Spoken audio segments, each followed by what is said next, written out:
TNT Hindi Tech.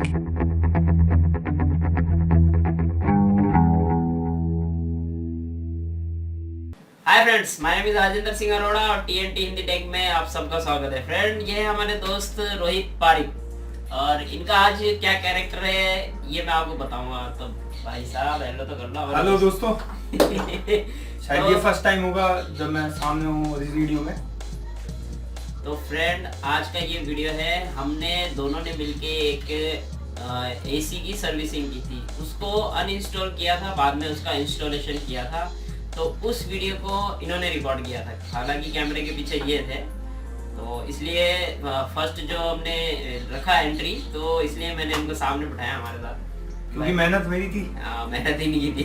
ये तो क्या सही करके हट जाते हैं। कैमरा तो मुझे करना पड़ा ना। कैमरे के पीछे थे भाई साहब, इसलिए अभी मैंने इनको कैमरे के आगे रखा है। तो फ्रेंड, इस वीडियो में हम आगे देखेंगे कि एक एसी को हमने अनइंस्टॉल किया, उसकी सर्विसिंग की, किस तरह से सर्विसिंग की, पानी से क्लीन किया और फिर उसके बाद उसको वापस इंस्टॉलेशन किया, और इसमें हमने वायरिंग के कनेक्शन भी किस तरह से किए हैं उसका भी मैंने पूरी तरह से एक्सप्लेन किया है वीडियो के अंदर। तो इस वीडियो को शुरू से लेकर लास्ट तक देखिए। और कई फ्रेंडों ने मुझे व्हाट्सएप पे मैसेज भी भेजा था कि सर कनेक्शन कैसे करते हैं, किस तरह से गैस रिस्टोर करते हैं और किस तरह से गैस इंस्टॉल करते हैं, टॉप अप करना चाहिए। तो ये इस वीडियो में पूरा ही है, शायद ये वीडियो आपको 2 पार्ट में मिले, तो इस वीडियो को सेकंड पार्ट भी जरूर देखिएगा। मैं सेकंड पार्ट भी यहाँ पे डिस्क्रिप्शन में उसकी लिंक दे दूंगा, तो आप उसे क्लिक करके देखिए। तो हमारे साथ में रोहित पारिक जी लगे रहेंगे कैमरे के पीछे।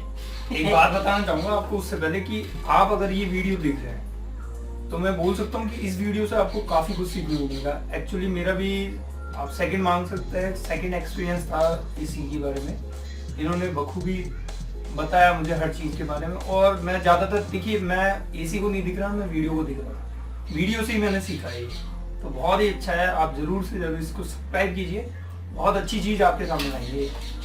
तो लास्ट में वीडियो के एक लाइक कीजिएगा। बिल्कुल।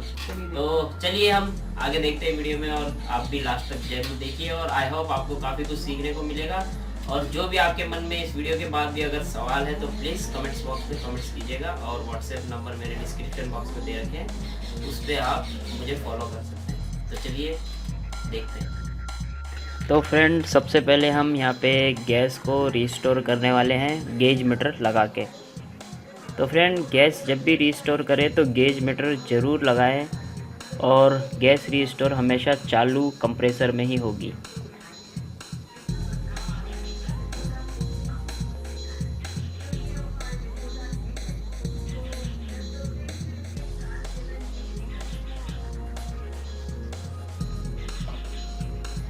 तो अब मैं इसके साइड के जो कैप है, क्वार्टर और हाफ पाइप के, इन दोनों को खोलूँगा, और इसमें एलन की लगेगी, और एलन की से इसके नोब जो वॉल है दोनों बंद करने होंगे बारी बारी से।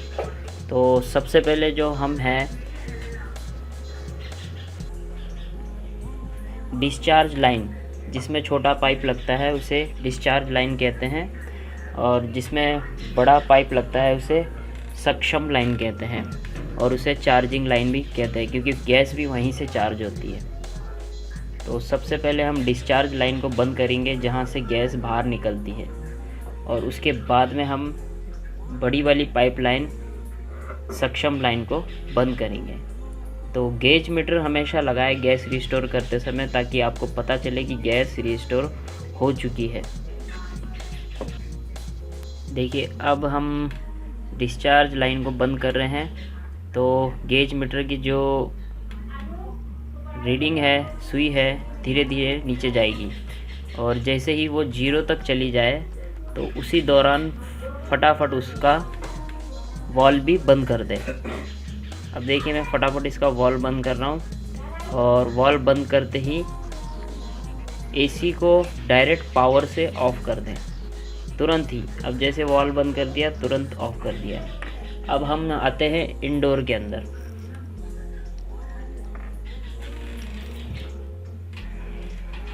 अब इंडोर यूनिट को हम रीइंस्टॉल करेंगे।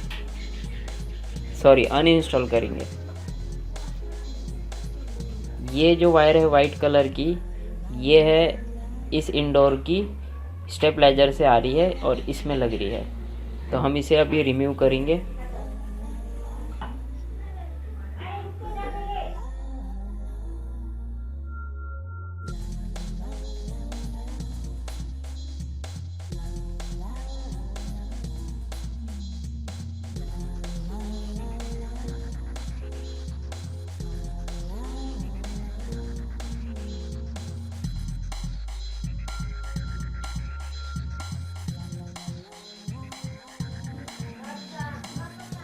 तो ये हमने इसे रिमूव कर दिया।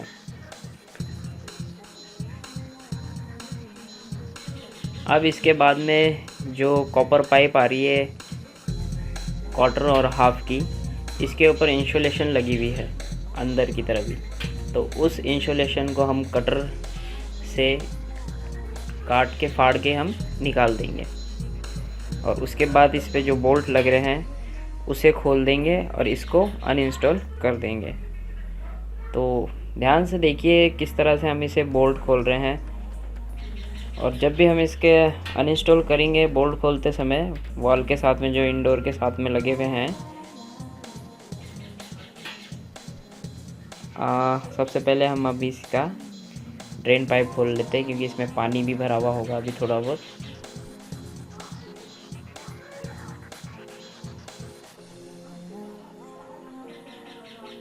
ये देखिए इसमें थोड़ा सा पानी है, इसलिए मैं इसे ऊपर उठा करके साइड में हैंग करके रख देता हूँ ताकि पानी नीचे ना गिरे।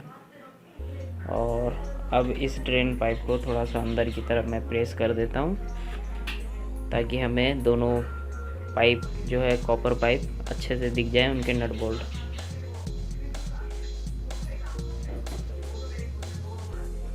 तो ये मैंने ऊपर की इंस्टॉलेशन जो टेपिंग हो रखी थी ये मैंने हटा दी।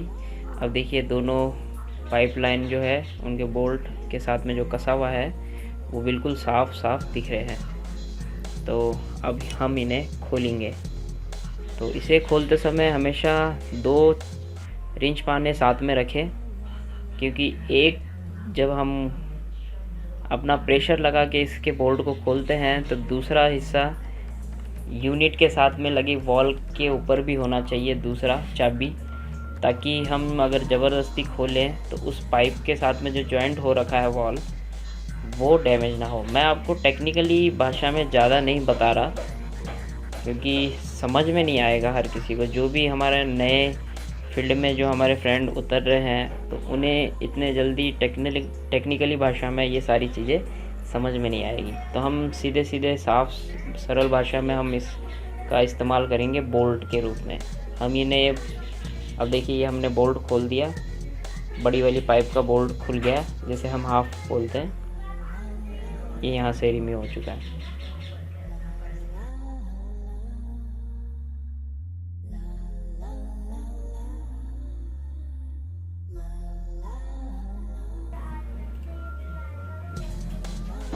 अब हम छोटी वाली पाइप, जैसे हम क्वार्टर बोलते हैं, उसे खोलेंगे।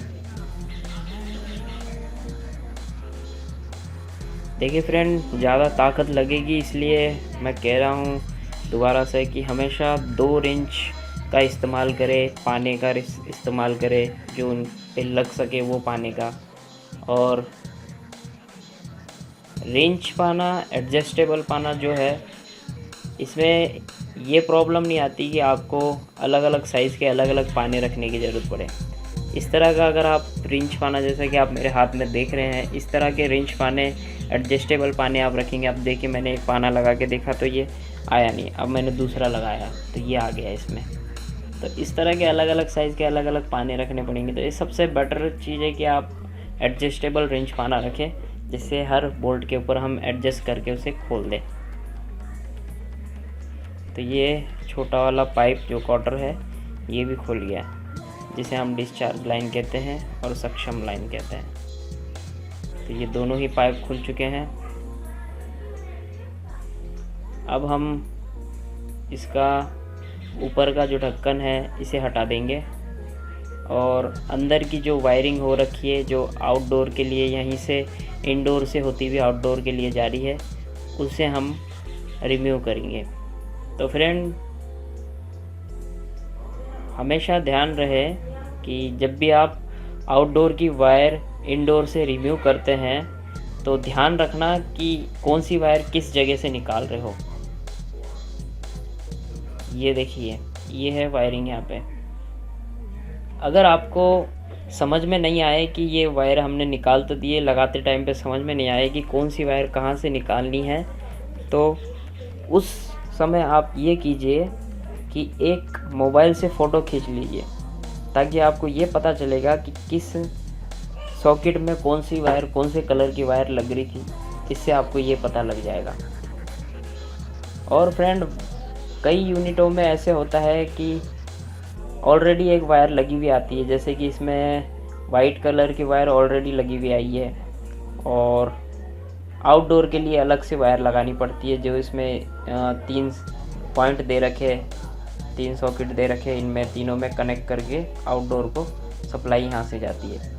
और कईयों में जैसे कि यहाँ पे आपको 3 कनेक्शन दे रखे, जहाँ पे 3-3 वायरें लग रही है। कईयों में 4 वायरों का पॉइंट आता है, जिसमें एक लाइन न्यूट्रल, फेस और ग्राउंड, और एक रनिंग होती है जो आउटडोर को रन करने के लिए होती है, जो यहीं से जाती है। तो इस तरह की 4 वायरों का भी एक यूनिट होता है। तो कईयों में होता है, हर किसी में नहीं होता। और ज़्यादातर जैसे डेक्कन कंपनी, मित्सुबिशी वगैरह, इन कंपनी के जो भी यूनिट होते हैं उनमें सब में ऐसे ही होता है 4 पॉइंट वाला। ये हमने इंडोर का यूनिट जो है अनइंस्टॉल कर दिया। अब हम इसकी सर्विसिंग करेंगे। तो फ्रेंड, देख रहे हैं, ये मैंने इसका ऑलरेडी कैप खोल दिया। थोड़ा जल्दबाजी हो गई, हमने रिकॉर्ड नहीं कर पाए। तो ये स्वैप करने की जो आगे का जो ब्लोअर है, ब्लोअर के पास में जो स्वैप होता है ब्लेड इसकी, उसकी मैंने मशीन हटा दी। सबको सेफ रखने के लिए हम यहाँ पे इस तरह से पन्नी लगाएंगे, टेपिंग करेंगे पन्नी लगा करके ऊपर से। और उससे पहले हम हटाएंगे ये ड्रेन का जो ट्रे है इसमें लगी हुई, ये हटाएंगे। तो इसका यहाँ साइड में स्क्रू दे रखा है, थोड़ा सा मैं इसे खोल देता हूँ ताकि ये ड्रेन की जो ट्रे लग रही है इसके ऊपर, ये बाहर निकल जाए।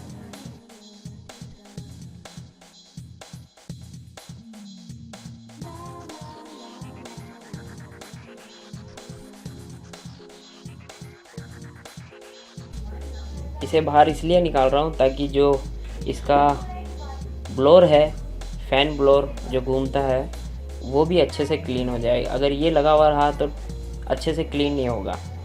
तो ये मैंने हटा दिया, ड्रेन वाली ट्रे ये रिमूव हो चुकी है।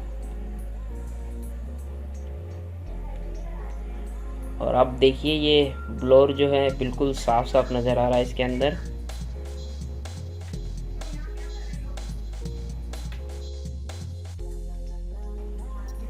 देखिए कितना डस्ट इसमें भरी हुई है। ये डस्ट गीली हो करके पूरे इंडोर को पूरी तरह से चोक कर दिया। इसे हम कूलिंग कॉइल भी कहते हैं, कूलिंग कंडेंसर भी कहते हैं। आउटडोर में भी एक कंडेंसर होता है जो हीटअप होता है, हीट होता है, गर्म होता है वो। तो हम इसके ऊपर ये पन्नी लगा के इसको अच्छे से टेपिंग कर देते हैं, ताकि हम जब पानी का प्रेशर से इसे धोएंगे तो इसके ऊपर जो पीसीबी लग रही है, इस पीसीबी के ऊपर किसी भी तरह से पानी के छींटे ना पड़े। हालांकि हम इसे पहले ड्राई करेंगे 15-20 मिनट, इसे धूप में रखेंगे या एयर में रखेंगे, या मेरे किसी भी फ्रेंड के पास में अगर इस तरह का काम कर रहा हो, उनके पास में ब्लोअर हो, तो एक बार अपने ब्लोअर से इसे पूरी तरह से एयर से सुखा दें, ताकि इसके ऊपर जो भी छींटे पड़े हो इधर उधर उड़ जाए और ड्राई हो जाए। तो ये मैंने पैकिंग कर दी।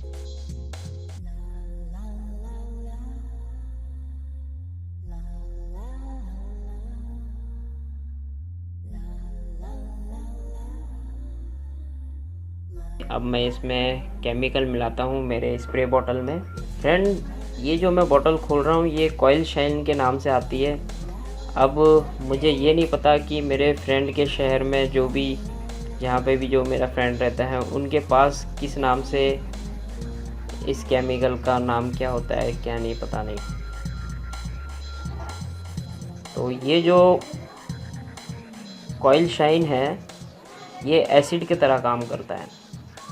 अब जैसे मैं इसमें थोड़ा सा पानी भी डालेंगे ताकि ज़्यादा हार्ड नहीं हो, थोड़ा स्मूथ हो जाए। अगर ज़्यादा हार्ड डालेंगे तो बहुत ज़्यादा जलने का चांस, और क्या पता, क्योंकि कूलिंग कॉइल जो होती है सिल्वर की होती है, एल्यूमिनियम की होती है, उसके जॉइंट भी ख़राब हो सकते हैं।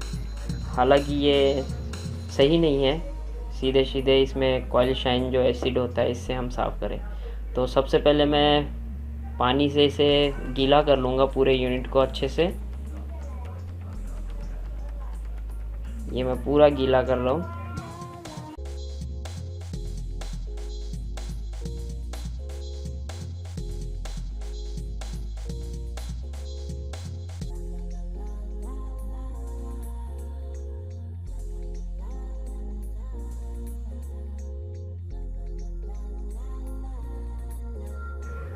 तो ये मैं इसमें प्रेशर भर दिया मेरा प्रेश, और इसके ऊपर अब मैं पूरी तरह से स्प्रे कर दूंगा अच्छे से।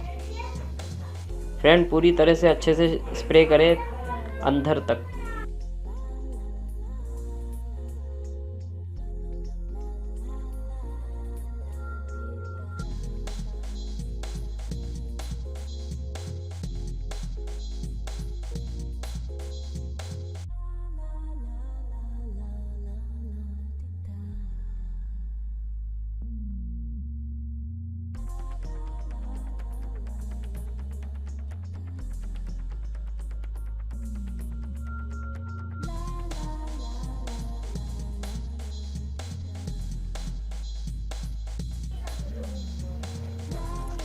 तो फ्रेंड ये पूरी तरह से मैंने इसको स्प्रे कर दिया। आप देख रहे हैं कितनी सारी इसमें जो है डस्ट जो है जल रही है इस केमिकल के डालने की वजह से, और झाग निकल रहा है। ये झाग निकलने का कारण यही है कि इसमें जितनी भी डस्ट थी वो पूरी इस केमिकल के डालने से जल रही है।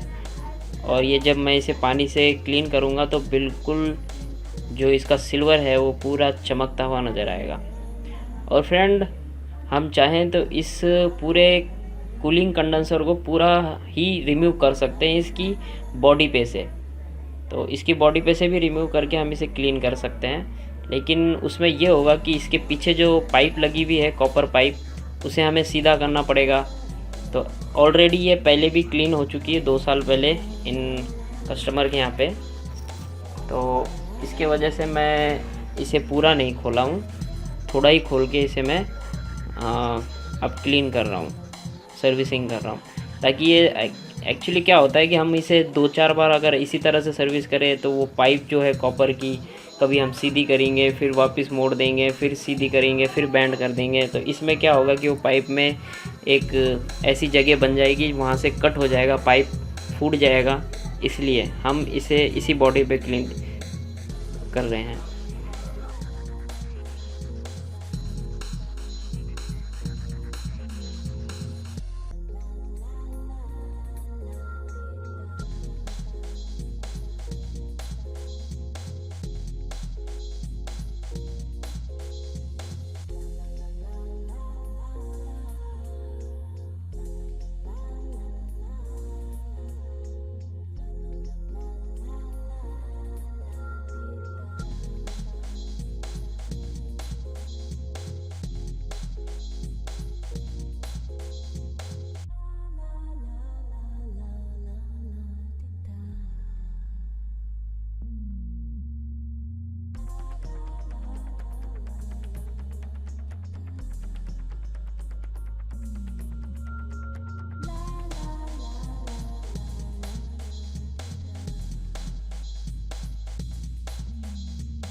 देखिए फ्रेंड, मैंने इसे पूरी तरह से क्लीन कर दिया पानी से, और पानी अच्छे से मारे और संभल के मारे। जहाँ पे मैंने इसके ऊपर पन्नी लगाई है, कैरी बैग लगाई है टेपिंग करके, वहाँ पे पानी ना मारे। उसके नीचे नीचे एरिया में सब जगह अच्छे से प्रेशर से पानी मारे। हर कस्टमर के यहाँ पे आपको प्रेशर मिलेगा।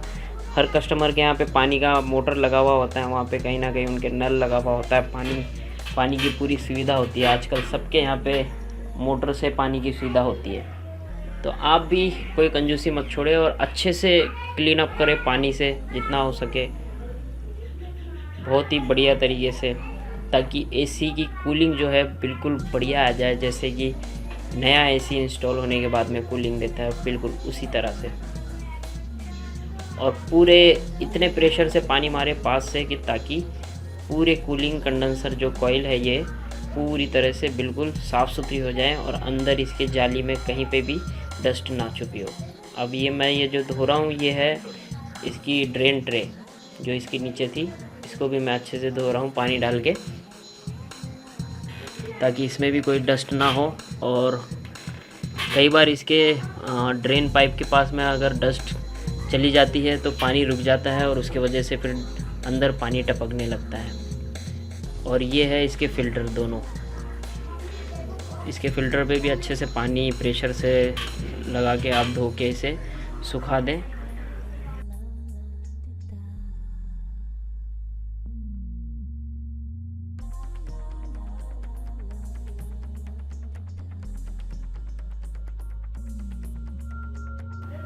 देखिए पूरी तरह से क्लीन हो चुके हैं ये और बिल्कुल साफ़ सुथरे हो गए। ये देखिए मैंने इसे अभी धूप में सुखा रहा हूँ ताकि ये पूरी तरह से ड्राई हो जाए, सूख जाए, और उसके बाद हम इंस्टॉल करेंगे वापस से और फिर देखेंगे कि इसकी कूलिंग किस तरह से आ रही है। इसकी कूलिंग आएगी क्योंकि ऑलरेडी कूलिंग कर रहा था ये। और अब इसके हम वापस से पार्ट जो है लगा देंगे। जैसे कि ये स्वैप मशीन है जो स्वैपिंग करती है सामने की ब्लेड को, ये स्वैपिंग मशीन है और इसे हम अच्छे से लगा देंगे। ये स्क्रू है, ये 2 स्क्रू के साथ में ये मशीन यहाँ पे फिट हो जाती है। मैं अच्छे से इस स्वैपिंग ब्लेड को साफ़ कर लेता हूँ।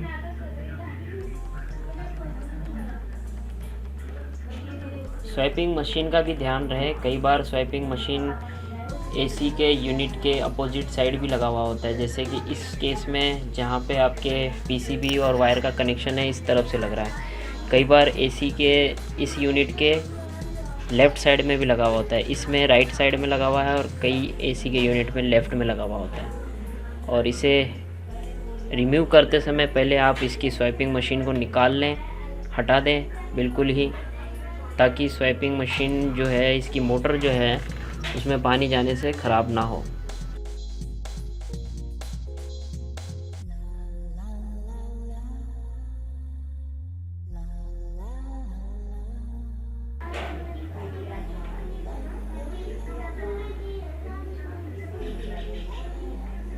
तो मैं ये दोनों स्क्रू इसके लगा दूंगा और उसके बाद मैं इसके ऊपर का कवर लगा दूंगा।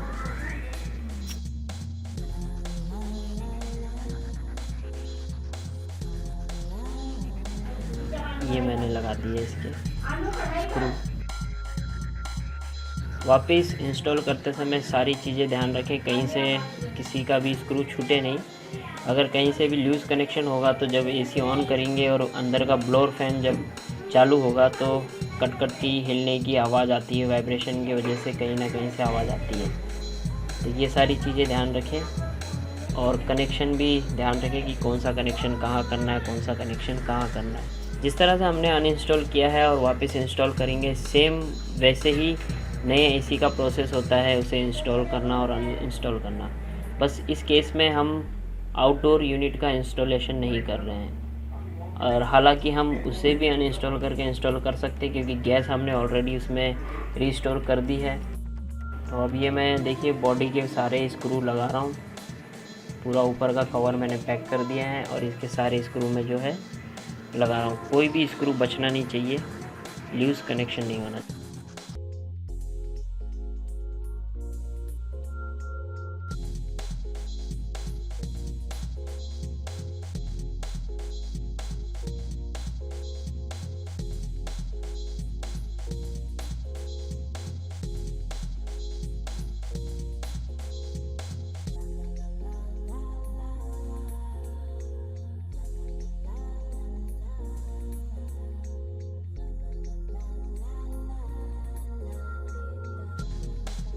तो फ्रेंड मैंने इसके ऊपर का जो है पूरी कैप लगा दी है। अब इसके जो रिमोट कंट्रोल की जो पीसीबी है फ्रंट की, सेंसर पीसीबी बोलते हैं, जो सेंसर का भी कंट्रोल करती है, रिमोट को भी कंट्रोल करती है, वो मैं अब लगा रहा हूँ अच्छी तरीके से।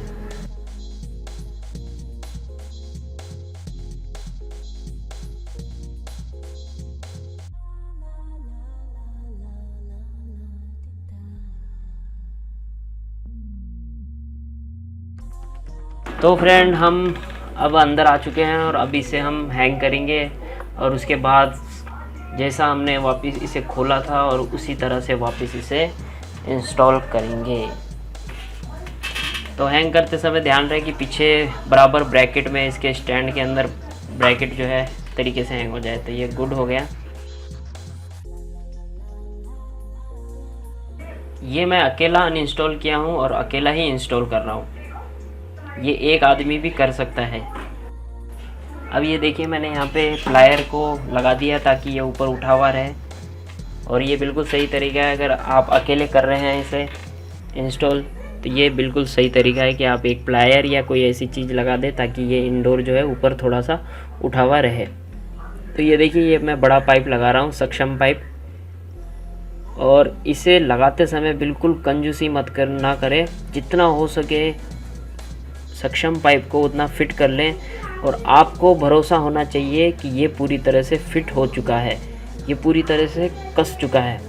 अब इसमें ज़्यादा कसने की ज़रूरत नहीं पड़ेगी, तो ये पूरी तरह से कस चुका है, वो आपको भरोसा होना चाहिए। ये थोड़ा सा लूज़ हो गया था इसलिए मैं यहाँ पे वापस प्लायर को ठीक से लाया। तो ये देखिए ये मैं बोल्ट कस रहा हूँ।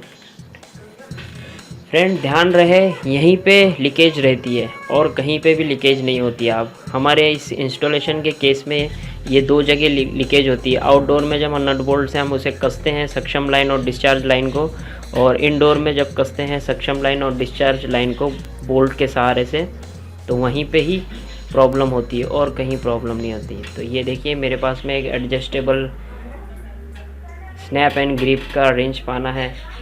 आप लोगों ने इसे ऐड में देखा ही होगा कई बार और काफ़ी टाइम हो गया लिए हुए। अब आजकल तो काफ़ी सस्ता आता है, आप अपने टूल में ये ले सकते हैं। आपने मेरे शायद टूल के वीडियो में देखा भी होगा इस तरह ये रेंज पाना, मैंने बताया भी था। इसमें इस रेंज पाने में क्या है, हमें एडजस्ट करने की ज़रूरत नहीं पड़ती। ये ऑटोमेटिक ही उस नट बोल्ट को ऑटोमेटिक ही जो भी बोल्ट है उसे एडजस्ट कर लेता है अपने हिसाब से। ये देखिए मैंने यहाँ पे अटका दिया। अब इसे पूरी ताकत के साथ में अच्छे से मैं कसूँगा। दूसरा पाना मैंने इंडोर के वॉल के ऊपर लगाया ताकि मुड़े नहीं पाइप। अगर हम ज़बरदस्ती खाली एक ही पाने से कसेंगे, दूसरा पाना सपोर्ट के लिए नहीं लगाएंगे, तो जो वॉल लगी हुई है इंडोर के साथ में, वो ख़राब होने का पूरा चांस होता है। फिर आपको वॉल चेंज करनी पड़ती है उसकी। तो अब हम इसका छोटा वाला जो है डिस्चार्ज पाइप उसे टाइट करेंगे बिल्कुल अच्छे से। देखिए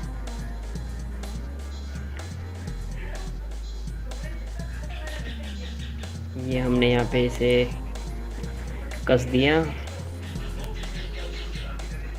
अब इस वाले पाइप में क्या होता है कि हम इसमें जितनी ताकत लगा के कसेंगे ये उतना कसता जाएगा, क्योंकि ये वाला जो पाइप है थोड़ा नरम होता है और इसमें आप जितना जोर लगाएंगे उतना ये कस जाएगा और एक टाइम पे ये इसका जो आगे का फ्लेयरिंग किया हुआ जो मुंह रहता है वो फट जाएगा, या फिर इसकी जो वॉल की जो आगे वॉल जिस पे हम बोल्ट कसे हैं उसकी चूड़ी ख़राब हो जाएगी।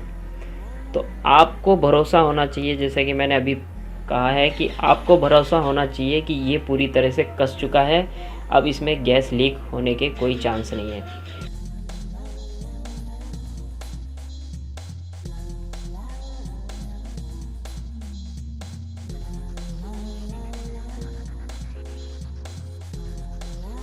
मैं जब भी एसी इंस्टॉल करता हूं तो मेरे केस में कभी ऐसी 99 में से 1% ऐसे चांस होते हैं कि लीकेज हो। बाकी 99% मैं हमेशा परफेक्टली इस चीज़ को करता हूँ। लीकेज की मेरे काम में अभी तक कहीं पे भी शिकायत नहीं आई है। अब हम इसकी वायरिंग अच्छे से टेपिंग कर देते हैं जैसे हमने निकाली थी।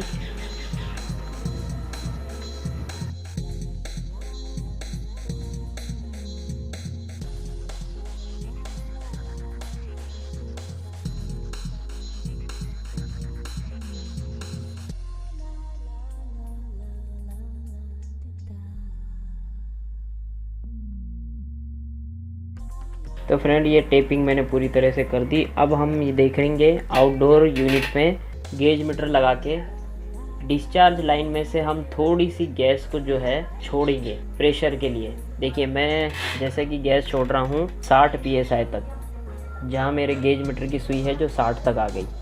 खाली मैंने डिस्चार्ज लाइन से थोड़ा सा उसे एलन की से खोल के उसे मैंने छोड़ा है प्रेशर। इसमें हम इसलिए खोलते हैं कि हमें ये पता रहे, हम 15-20 मिनट के बाद में ये देखेंगे कि गैस कम तो नहीं हुई। अगर गैस कम हो गई तो इसका मतलब ये है कि हमारे कहीं ना कहीं लीकेज है। अगर गैस कम नहीं हुई, परफेक्ट है, तो पूरी तरह से ओके है। अब मैंने ये पूरी तरह से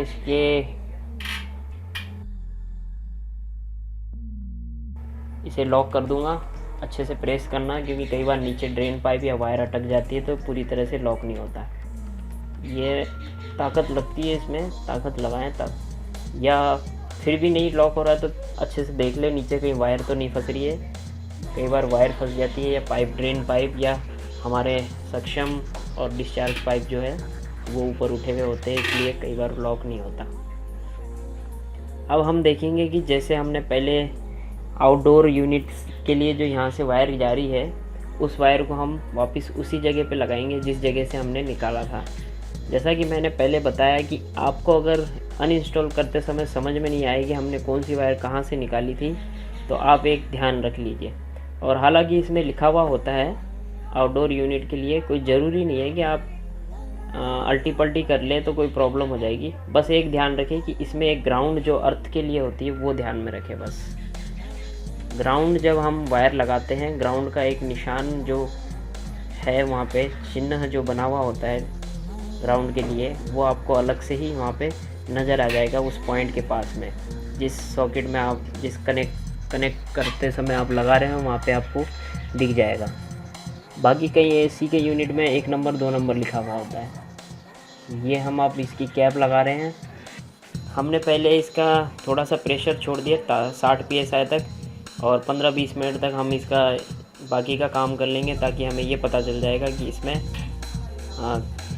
प्रॉपर है या नहीं है गैस। तो अभी हमने थोड़ी देर पहले गैस चेक करी थी, उस समय हमने वीडियो रिकॉर्ड नहीं कर पाए, कोई आ गया था इसके वजह से, और बिल्कुल लीकेज कहीं से भी नहीं है। ये परफेक्टली हो चुका है। अब इसे हम ऑन करेंगे और यहाँ पे हमारा ये वीडियो ख़त्म हो चुका है। तो friend, thank you so much watching this video. Bye bye, अपना ख्याल रखिए। जय हिंद।